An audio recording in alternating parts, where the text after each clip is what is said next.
Село Чиканец, община Драгоман, Софийска област. От центъра покрай моя имот надясно. От лявата и от дясната страна има къщи на хора. Днес 30 декември 2024 година. Това е издълбания път, който е с дълбоки ями на равнището и по-високо от височината на бутуша ми. То за пореден път бракониера с тапунките, сърнетата с тапунките, на кучетата им с тапунките, сърнетата, които са гонили да убиват, да стрелят. Това показваме моята стъпунка от бутуша ми. И тук нагледно показвам, нали, как са издълбали трап, който е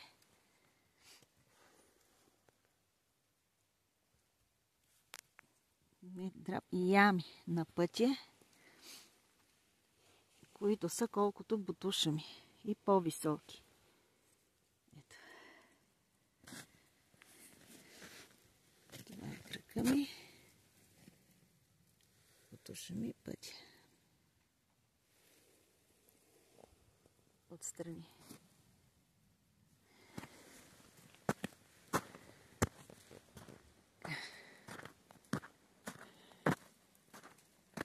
Ето, виждате. За това се борим в село Чиканец. Показно показваме как се избиват животните покрай къщите на хората, как един човешки живот нищо не изтрува. Живота на сърнетата нищо тук не изтрува. Ето вижте за какво става дума. И това са така наречените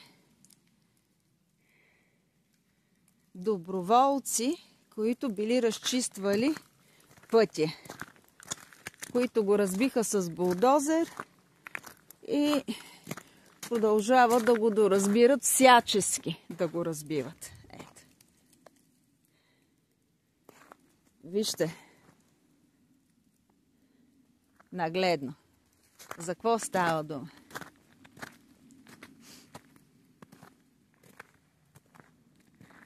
С джиповете му, с най-различни начини, как